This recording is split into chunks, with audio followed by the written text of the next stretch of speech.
bali ang gagawin ko na lang dyan, so, hihilahin ko na lang palabas kasi nalugan ko na lahat yan. Ito, nagagalaw ko na to. Ayan o. So trailblazer pala yung unit natin ngayon. So ito yung isa sa pinaka medyo mahirap. Medyo naman. Ayan. Dapat talaga may diskarte ka dito. So ito yung AGR mo kasi lulugan mo yung apat na trese dun sa dulo yan o. Konting-konti lang yung space mo kung magtatanggal ka lang ng mga stud. So, ang pinili kong tinanggal yung dalawa. Yung dito sa may supply ng coolant. Yun ang tinanggal ko. So ngayon ilalabas ko na lang yan. Hindi ko kasi mabidyohan kasi ay busy tayo sa pagbaklas. Saka wala tayong holder. Ayan, ito pala yung unit natin siyempre. Trailblazer.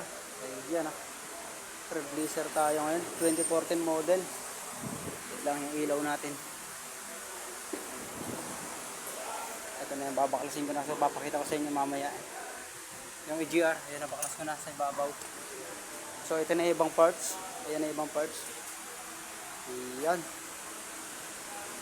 Ayan, daming tagas. So wala tayong parts para sa bag cover gasket. So i-recommend muna natin. Sige, kakalasin muna natin yan. Ayan, ilabas na natin. Ito na yung manifold.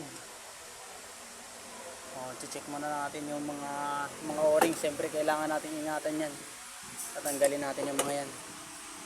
Ayun. Basang-basa, puro tagas.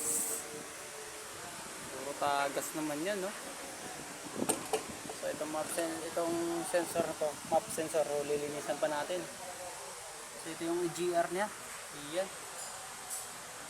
Tatanggalin ko pa rin yan, siyempre lilinisan ko. Tanggalin ko yung lalabas ko yan.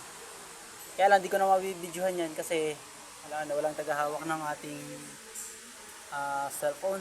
So yung mga part naman ng mga ganitong Chevrolet di naman masyadong nagdudumi. Kung mapapansin niyo yan.